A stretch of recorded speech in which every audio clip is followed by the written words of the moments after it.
Thank you for joining. We're holding here in the Megillah, Masechta Megillah, the Gemara, Daf Yates Amud Aleph, 19a.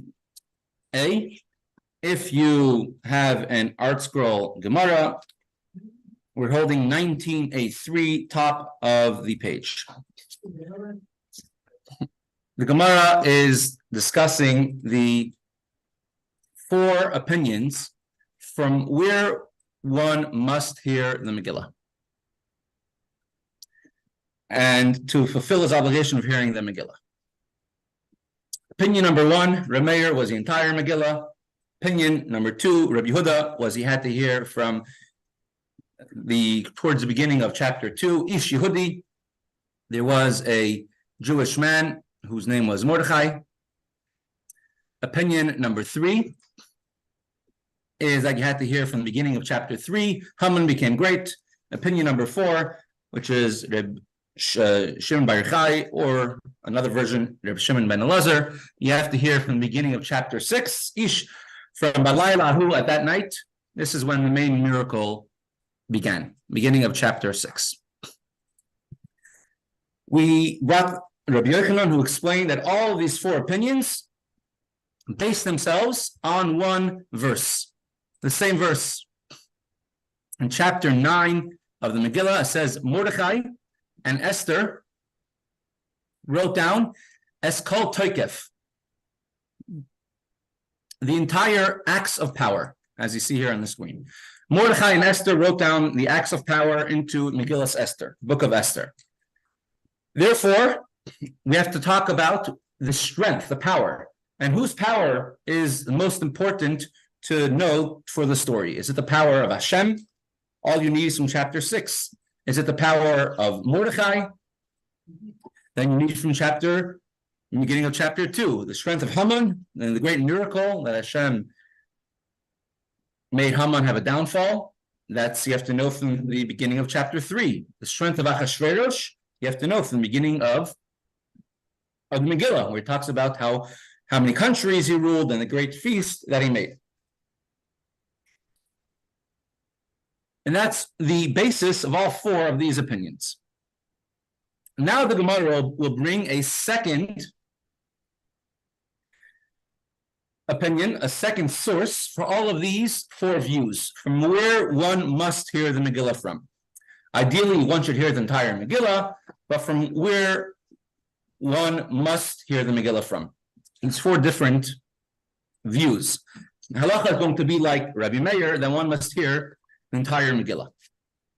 The question is, why does the Gemara have to bring a second source for all these views? What's wrong with the one of Rabbi Yochanan? He says you have to speak about Toikef, the strength, and yesterday we explained it's a strength of four different characters, or three characters plus Hashem in the Megillah. What's wrong with his answer? Why does Rabbi Huna need to give a second answer? And there's a sefer called Matas Elokim, which he explains. If you look at the words of the Megillah, which are highlighted now, the source of the opinion of Rabbi Yochanan, it says, Mordechai and Esther wrote down, Kol Toikef, the entire act of power.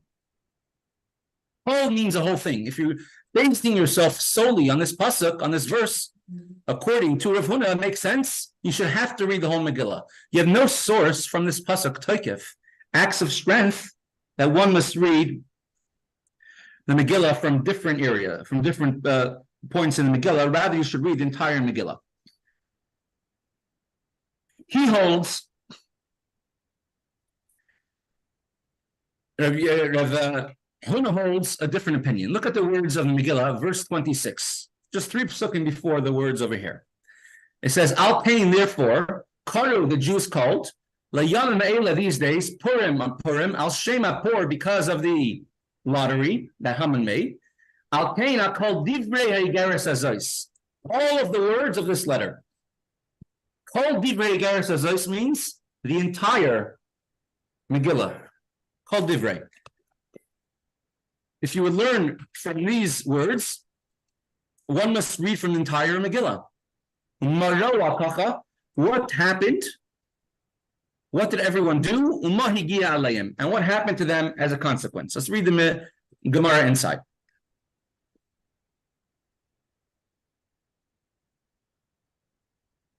Rav Huna Amar Mehacha. Rav Huna says like this: the four different opinions of the four Chachamim, the four sages, they derive their opinions from a different source. It says in the Megillah, therefore, because of the words of this letter, what's the letter? The Megillah. The words of this letter. Megillah is written as a long letter. Nigeris. Right. Megillah is called a Nigeris, a letter, and it's written on parchment in the form of a letter. And of that which the Jews saw concerning this matter, and of that which had befallen them, therefore the Jews had proclaimed, had ordained that there would be 2 days of Purim. So what reason did they see fit to act in this way? And what happened to them as a result of what happened? Or as Rashi says in more clear words, the Megillah is written to record for eternity, forever, why everyone in the Megillah acted the way they did, and what was a result of what happened to them because of their actions. So that's what the Megillah is coming to teach you. Action and consequence. Right? So what happened to them as a consequence of what they did.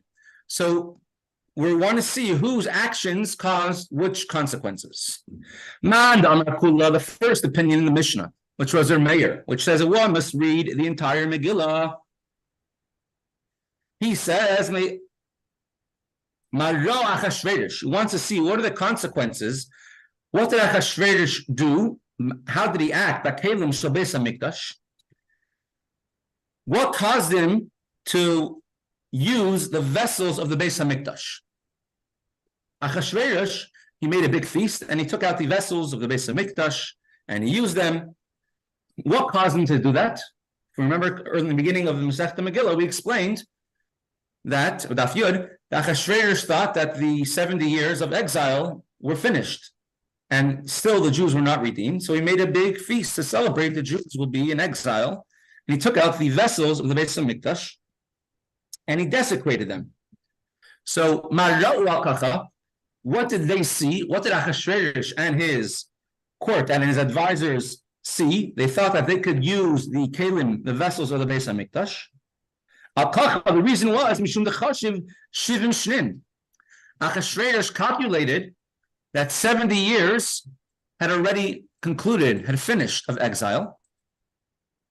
And the Jews have not yet been redeemed, as the prophet Yirmiyahu told them. So now he was no longer afraid that the Jews will be redeemed from exile. And therefore, he made a big feast, and he used the vessels of the Beis HaMikdash. As we said earlier, Daf Yud Aleph. What was the consequence that happened to Achashverosh? The Kollel Vashti. As a result of that feast, Vashti, his queen, was killed. His queen, and really his connection to the throne, because he was a common stable boy.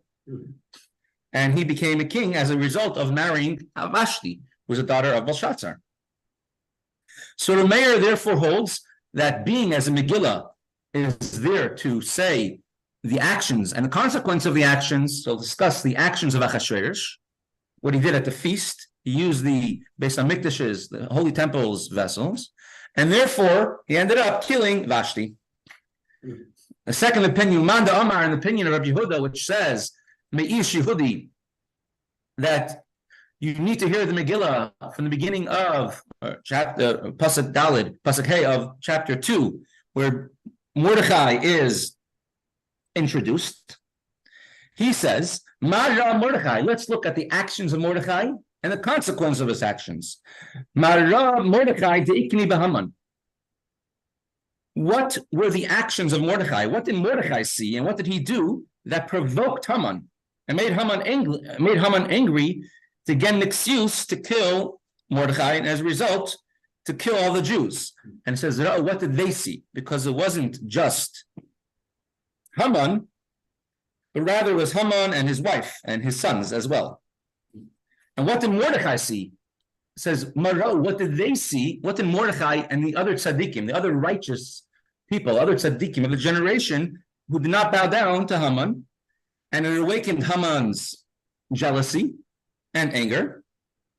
Al Kacha was because of this. Mishum de Mordechai la yichrav le'ishtachave. Mordechai did not bow down. He did not even bend his knee. He did not acknowledge the presence of Haman. Why not? Remember the two reasons why Mordechai did not bow to Haman. One of them would be that Haman was actually resentment. Right? One of them, Haman was a slave, and the second one is, and the main one is Shavi Nafshei Avodah Zarah. Haman considered himself to be a deity, to be an idol. He had a big graven image around his neck, and Haman, he thought that he is idol. Everyone should bow down to him. Is bowing to idols. Mordechai wasn't about to start bowing down to idols. You remember Hanani, Mishael, and Azariah from not too long ago. Actually, Haman should have been Dr. Gurderson. Haman should have been actually his patient. Yes, Haman should have been on meds, and he should have been, how do you say? He should have been committed to Western Psych. Exactly. In one of the high security wards. But I've always thought it's worth Haman. Here he had everything. You're making such a big deal about work. You're bringing that up. A very good point. I heard you could find it online somewhere. A talk by Dr. Torsky, Alav Shalom. He says that he sees members of the richest family of in the United States, the richest people in the world, and he sees many people of their families, and the issues that they have are humongous. Are very, very strong. One who has everything or has everything that they could possibly want doesn't mean that you're free from issues, unfortunately. And it happened with Haman. He had everything he could possibly want. I know, he's scratching it. Exactly. So Mordechai did not bow down to Haman because he considered himself an idol, and he wore a big idol around his neck. We learned this earlier in the Gemara, Daf Yudam Beis. We brought the word na'atzutz, use a thorn. It's idol worship. Ma higia aleihem. And what was the results of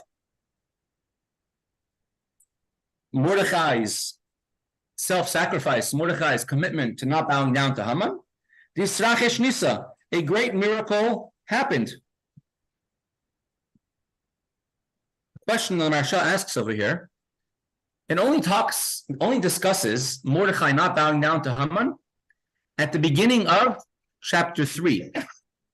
Where it says Haman became great, and then a few verses later it says, and Mordechai did not bow down. Right? Verse 1, Achashverosh promoted Haman, made him great. Verse 2, all the king's servants bowed down to Haman, and Mordechai will not bow down. That only took place in chapter 3. Rabbi Yehuda holds that you have to read from chapter 2, where it introduces Ish Yehudi. There was a Jewish man in Shushan, the capital. So according to Rabbi Yehuda, you should read from chapter 3, where it says Mordechai did not bow down, according to Rav Huna, how he explains Rabbi Yehuda. Why do you read from chapter 2, where it introduces Mordechai? It's not important to introduce him. It's important to know that he didn't bow to Haman. And the answer the Marsha gives is that the way Mordechai is introduced in the Megillah is not just Mordechai. Introduce him as Ish Yehudi. Yehudi means Judean, but the Gemara, we learned that he's Kaifer b'Avodah Zarah. He denied idols. He doesn't believe in any idols. That's the definition of who Mordechai was. Right? We don't introduce someone. We don't say, he's Dovi, the one who does not bow down to idols. We say Dovi the great, Dovi the grandson of the relative Rameir Arik. But Mordechai's whole being was that he was a Yehudi, which means he does not bow down to idols. And that's important to know from the very offset in chapter 2. So therefore we should read chapter 2 instead of just from chapter 3. Uman Amar, and the third opinion of Yossi, which says that you must read the Megillah from the beginning of chapter 3, which introduces Haman. From chapter 3, after these things, and Haman is introduced and becomes the king's prime minister, Ma ra'a Haman. So now he wants to say what is the actions of Haman and what is the consequences of his actions. Ma ra'a Haman sheniskane bechol haYehudim. Why did Haman become incensed, angry with all the Jews? Al kacha, because of this. Mishum de Mordechai lo yichrav leishachve. Because Mordechai did not bow down to him or prostrate himself to Haman. Therefore, he found it as an excuse to kill all the Jews. It says in the Megillah, and Haman became, verse 6, Haman became contemptible only to harm Mordechai. It said he wanted to destroy Mordechai's entire nation. He said in the beginning just Mordechai, then all the nation of Mordechai, which means all of the Torah scholars. And then he said, I can't stop with them. I'm going to do the whole Jewish nation. So Mara'u, what did they want? Haman and his sons wanted to destroy Mordechai and his colleagues and the entire Jewish nation. Doesn't help to say, oh, it's his fault, it's your fault, because at the end of the day, when someone hates the Jews, it's not because you're keeping Torah. It's not because you're not keeping Torah. It's not because you're wealthy and the Jews have all the money, and it's not because, as historically was, the Jews were poor and therefore punished for the wrongdoings, and therefore we should persecute them, not because we're rich, not because we're poor. It's because we have a Torah and we're Hashem's nation. And so Haman wanted to kill the entire Jewish nation because of Mordechai. And what happened to them? Tell you, the Megillah says, the Salu Oisai Vesbana Valaetz. Haman and all of his sons were hung on a tree. They were hanged on the gallows. As a result of Haman's anger to kill Mordechai, if he would have just let it go, not trying to kill Mordechai, life would have continued good for him. As a result of his anger, him and all of his sons were killed and hung on the gallows, hung on a tree. So we want to see the cause and effect of the actions of Haman. And that's a great miracle. Uman da Amar, and the opinion of Reb Shimon, which he says, Balaylahu, that one must read the Megillah from the beginning of chapter 6. That Balaylahu, on that night, the king's sleep was disturbed, as we learned yesterday, the Maimer of the Rebbe, which explains it.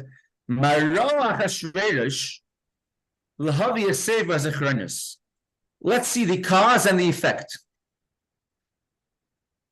What caused the king Achashverosh to take out his book of Chronicles? Achashverosh could not sleep, and therefore he told his chamberlain, he told his attendant, bring me my book of Chronicles, the book of diaries, and therefore that should help me fall asleep. Rashi over here explains, why could the king not sleep? We had this earlier in the Gemara. You remember one of the reasons the king couldn't sleep is because he thought to himself like this, why did Esther invite Haman to a feast? Nobody else but me and Haman were invited to a feast with the Queen Esther. Why? It must be that Esther is plotting against King Achashverosh, against me. And him and Haman are in cahoots to somehow get rid of me. And he couldn't sleep. His sleep was disturbed the whole night.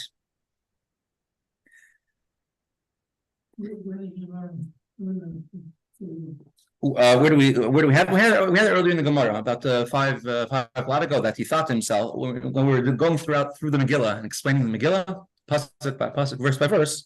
So we have that in Rashi. He couldn't sleep because of the actions of Esther and Haman. He also couldn't sleep for other reasons. It says that the Jewish children were crying for their father, were crying with Mordechai, because Haman wanted to kill Mordechai. He wanted to hang him, so they're in heaven, their cries with the Jewish children caused a big ruckus, and therefore it caused that down here, Achashverosh couldn't sleep. King thought to himself, how could it be I have no friends who would inform me about the plots? If you remember, we brought down that back in the day, there was a whole system of informants going on to all the Persian kings. If you inform someone else, then you got rewarded. Another person got killed, you got rewarded, you got to keep his house. The king thought to himself, if Haman and Esther are plotting to kill me, plotting something against me, why is no one telling me? It must be that in the past, I did not reward someone who did something good for me. So he called his attendant to bring him the royal chronicles, to read for him, is there anyone yet I have not honored, I have not given a reward for doing a service for me, for informing on someone else to me? And they brought the royal chronicles, and they see, it came up to the page that Mordecai informed to the king that Bigsan and Seresh were plotting to kill the king, and the king did not yet honor Mordecai. And that came up, and just as that happens, Haman walks in and asks, ready to ask the king permission, can I hang Mordecai? And instead, the king tells him, take Mordecai around the city and lead him on a horse, put on royal garments, and honor him in the city. What were the results of the king's, Achashverosh's, action that he told his chamberlain, he told his attendant to read the royal chronicles, the royal records? The result was this Sachesh Nisa, a great miracle happened, that Mordecai ended up owning Haman's house. Haman was hung on the tree. So a great miracle happened, all as a result of the actions of Achashverosh, that he told his chamberlain, he told his attendant to bring him the royal records to read what happened. And therefore, Mordecai was honored. So according to Rav Huna, the entire Megillah is all explaining this one pasuk. These four opinions are explaining this one pasuk.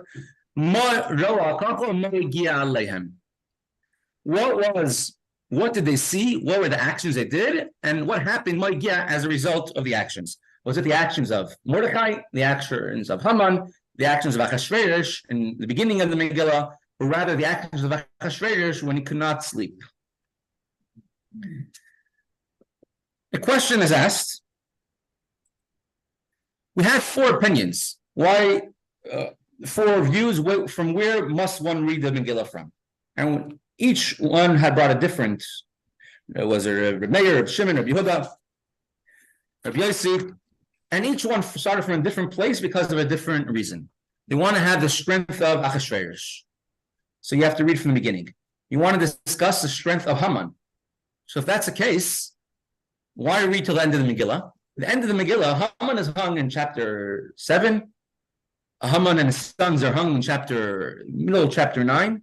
What do you need the end of the Megillah for? Why read till the end? Chapter 10 of Megillah talks about the greatness of Achashverosh again. Why read till the end? Right. Let's go back to our Megillah. Let's go on to chapter 10, only 3 verses. It says Achashverosh, he made a tax on all of his lands, because now he was once again assured of his kingdom. All the greatness of the acts and the power of Achashverosh and the greatness of Mordecai are written down. And then Mordecai, the king, was second. Mordecai the Jew was second to the king Achashverosh, and he advocated for his brethren, etc. So why read till the end? The four opinions that you're reading either about the greatness of Haman, the greatness of Achashverosh, the greatness of Mordecai, the greatness of Hashem. So the greatness of Haman stops at chapter 9. The greatness of Hashem, you could say, goes till the end. The greatness of Achashverosh goes till the end. The greatness of Mordecai also goes, you could say, till about the. But why read until the end of the Megillah, which doesn't discuss, say, Haman? So the answer given by the Rivash or Chama, different Rishonim, or different Achronim, is that everyone agrees one must read preferably the entire Megillah. But they say that, and so therefore the miracle, everyone agrees with the opinion of Reb Shimon Bar Yochai or Reb Shimon ben Elazar, that you have to read the Toikev Shalnes, the strength, the power of the miracle, the juice, the meat of the miracle you have to read. And that goes from chapter 6 till the end. The other opinions just say that there's other things you have to add on, either the strength of Mordechai, or the strength of Achashverosh, or the strength of Haman.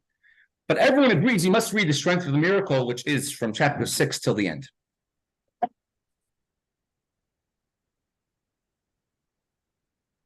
Why did Rav Huna have to give a second reasoning for these four opinions from where one must begin the Megillah? What was wrong with Rabbi Yochanan? Rabbi Yochanan said, you have to read from Toikef, from the strength. Why did Rav Huna have to say, add a second opinion that one must read from Marjoa Kacha, where one of the players in the Megillah had an action, and what was the consequence of the action? So let's go back to chapter 9. It's two different psukim, Pasuk Chavav, Pasuk Chavtes. Verse 29 says, Mordechai the Jew and Queen Esther wrote down, Kol Toikef, all the acts of power. Rav Huna holds, if you would learn from verse 29, from where to begin the Megillah, you would learn that you have to read the whole thing. Because it uses the word kol, the entire act of power. The whole entire act of power is the whole Megillah. And therefore, he cannot learn out of verse 29. Instead, he learns from where you begin the Megillah in verse 26. What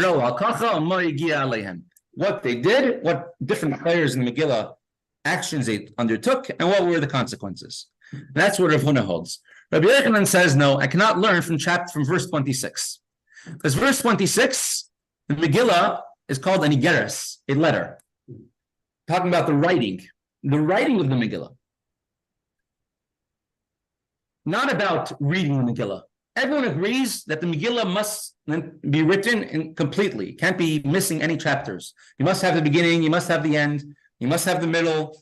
You just be missing a little bit here, a word here, a pasuk here, but not an entire paragraph or chapter. Can't be missing. So everyone agrees that the Megillah must be written. And in verse 26, it speaks about igeres, a letter. So therefore, Rabbi Yochanan says, I cannot learn from verse 26 from where I must begin reading the Megillah. That I must learn from verse 29. So therefore, we needed these two opinions in the Gemara. I want to tell you that you don't need to read the entire Megillah and reasoning for it. And I want to tell you that when it's written down, the entire Megillah must be written down. Reading is a different story. Who's halacha like? Says the Gemara.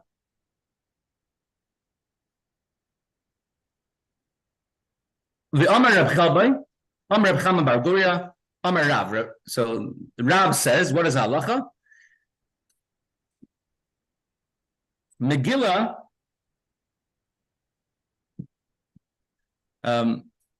halacha kedivrei ha'omer kula. Halacha goes in accordance with Rabbi Meir, that one must read the entire Megillah. You can't read just from chapter 2 or chapter 3 or chapter 6. That'll be, a pleasure. All you have to hear is from chapter 6. But Rav says that one halacha is like Rameir must read the entire Megillah from the beginning. And all the other opinions agree that the entire Megillah must be written, and they only disagree about from where you must hear the Megillah. And he says halacha is like Rameir, that one must read the entire Megillah. You cannot miss even a little bit. Question is, when Yehuda Nasi wrote the Megillah, they wrote the Mishnayos, and Megillah was written long before him. It wasn't too often in Mishnayos we wrote halachas like this person. There are sometimes, but usually not. Usually there's a set of rules to follow. That if a Mishnah has no author, halachas like that. And then the author of that Mishnah is Rameir. But whenever a Mishnah quotes Rameir in his name, halacha is not like him. So whenever Rameir is quoted, halacha is not like him. And that's why they're quoting Rameir's name. That's usually the rule. There's a reason. I think there's a certain, something that happened and therefore was a penalty for something. I'm not sure. I don't remember the details right now. Our Mishnah quoted 3 opinions plus a 4th in the Gemara, and it quoted a name for every opinion from where one must hear the Megillah. Rameir was, you must hear the entire Megillah. if usually we don't paskin, we don't rule like Reb Meir, how come in this case you rule like Reb Meir? And one must hear the entire Megillah. Whenever you have a disagreement of Reb Meir and Reb Yossi, halacha is like Reb Yossi. Reb Yossi is the one who says that you have to hear from the beginning of chapter 3. So one of the Achronim answers that there's a Gemara Yerushalmi which brings down only the opinion of Reb Meir. And therefore, since there's a Gemara Yerushalmi which only has opinion of Reb Meir, so in another place it's a Stam Mishnah. We have a plain teaching just like Reb Meir, so therefore the halacha is like that. Another thing, Reb Shlomo Alkabetz, you know what? Remember Shlomo Alkabetz wrote? Chadodi, and he wrote a beautiful sefer on the Megillah, which is called the Manas HaLevi, the gifts of the Levi. He was a Levi. And he says all of these 4 opinions are true. Reb Shimon and Reb Yossi and Reb Yehuda, all the 4 opinions are correct.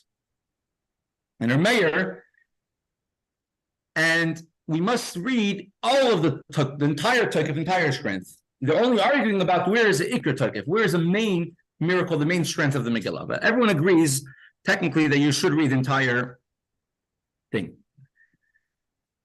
Reb Shlomo Alevi Alkabetz, the Manas HaLevi, brings down a beautiful pshat over here. And if we have any of the more, how do you say, intellectuals among us, or they could probably explain this a little more clear. He brings several pirushim, several explanations about these 4 opinions.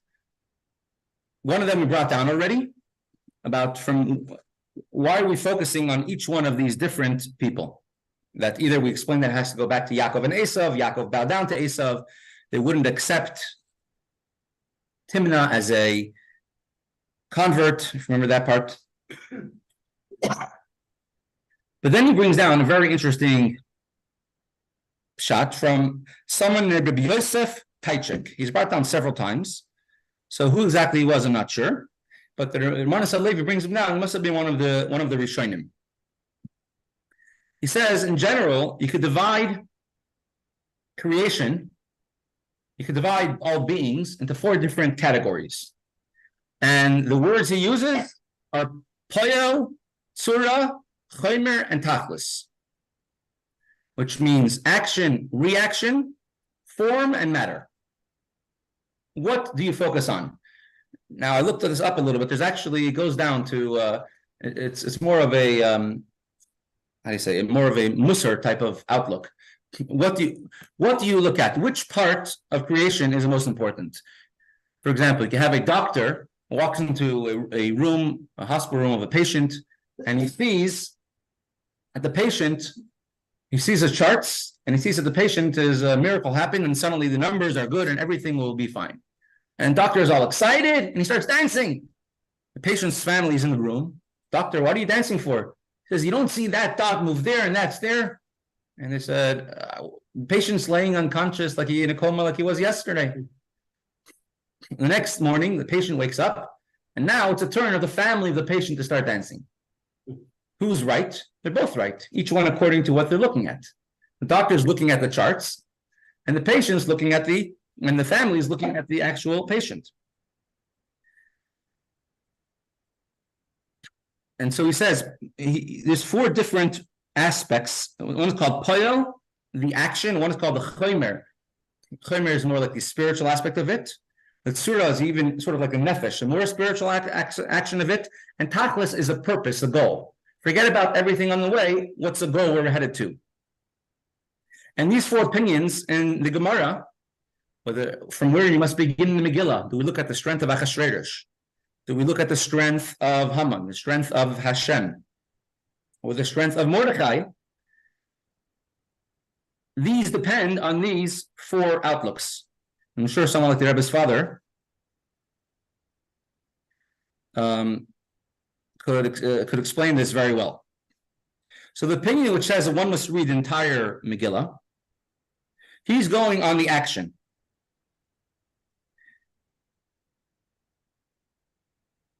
The upper,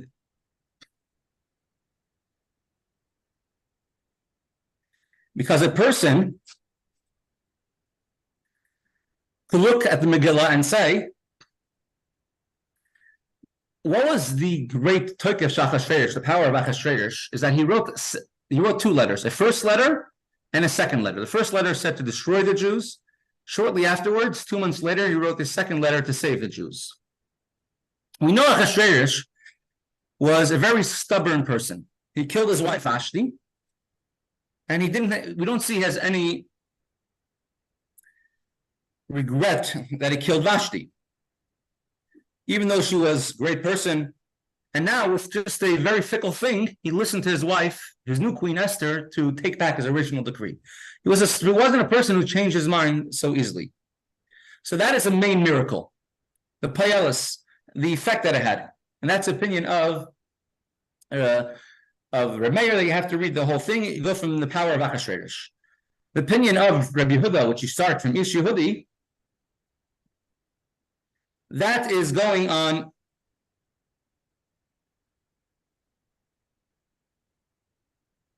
Just find it again.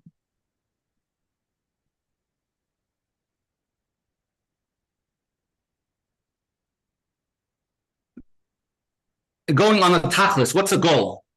The goal is Mordechai saved the Jews from danger. Everyone was in danger, either because of whatever decree, they bowed to the idol, or they benefited from the feast of Achashverosh. And in Mordechai's merit, everyone was saved, which is the ultimate miracle. The opinion which says that you go from chapter 3 from the part of Haman, says you look at what actually took place. When did Haman made a decree against the Jews? Everything else until then caused it. But Haman made the decree. So we have to read until where Haman made a decree, and then came the downfall. And the opinion which says, Balaylahu, talking about the strength of Hashem, it says, we look at the neshama, the tzura. Look at the spiritual aspect of it. And the spiritual aspect of it is that Haman was destroyed. Not that Haman had strength. Haman, the powers of evil, Haman and his sons were killed on the tree, and the Jews were saved. And therefore, that's the aspect that you look at. Therefore, these are the reasons, the 4 different opinions in the Gemara. Let's continue with the Gemara a little longer.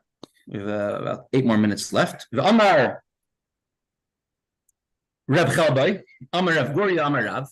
Reb Chalbai said further in the name of Rav Goria, in the name of Rav, Megillah nikras sefer, v'nikras igeres. Megillah, at times, is called a book. At times, it's called a scroll. Here's verse 29. Queen Esther and Mordechai the Jew wrote down all the acts of power to confirm the second Purim letter. Purim is called a letter. At times, Purim is, the Megillah is called, 3 verses later, Basefer. Esther's order confirmed the matters of Purim. V'nichtav basefer. It is written in a sefer, a scroll, a book, like a sefer Torah. And therefore, in some aspects, a Megillah has to be like a letter. In some aspects, it has to be like a sefer Torah. In which aspect is it like a letter? In which aspect is it like a sefer Torah? Says the Gemara, She'im Tfara,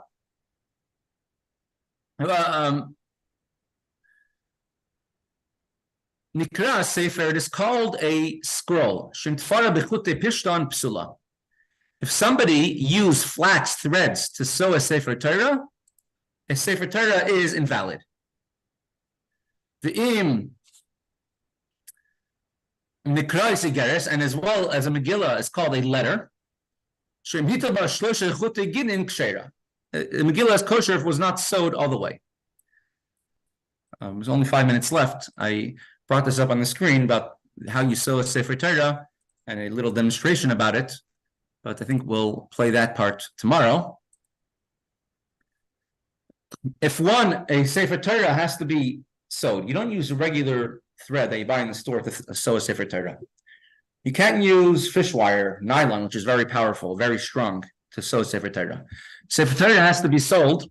A Sefer Torah has to be sewed only with, it's called gidin. It has to be made out of animal parts. It's made out of the gidin, the veins of an animal. Generally, it's from the back legs, which have stronger veins, and therefore could hold, and they're beaten down very strongly, and they're processed, and they're made into thread. So if usually from the non-kosher part of the animal, that's where you have the gidin, the threads to sew the Sefer Torah closed. There is a method, we're going to discuss it tomorrow also, to use glue to sew the different parchments of a Torah or a Megillah together. Now, glue also made out of parchment. If you take all the many Sefer places, they take all the scraps of parchment, you put a little bit of water, and you put it into a pot, and then you just cook it on a low flame, will turn into glue. So they use glue to sew the parchments together, glue made out of parchment, and then they have to sew it with gidin as well, to sew it as well together with veins, with sinews, with the threads made out of gidin. So we'll tomorrow have some demonstrations to show exactly how it works. Just the halakha. The Megillah has to be written entirely, can't be missing, in order to be yotzei. Even if someone missed, if the Megillah is missing a few words in the middle of the Megillah, it's still kosher. If it's missing a complete paragraph, it's not kosher, even if it's in the middle of the Megillah. If a Megillah is missing a little bit at the beginning or a little bit at the end, it's not kosher. If it's missing a little bit in the middle, it is kosher. But even then, if it's missing a complete paragraph, it's also not kosher. Because although we said a Megillah is kosher as long as a roiv, the majority is there, but we said over here in our Gemara, it has to be ksuva kula, the entire Megillah must be written. Entire means you must have the beginning and the end and most of the middle. Majority of the middle of the Megillah has to be kosher.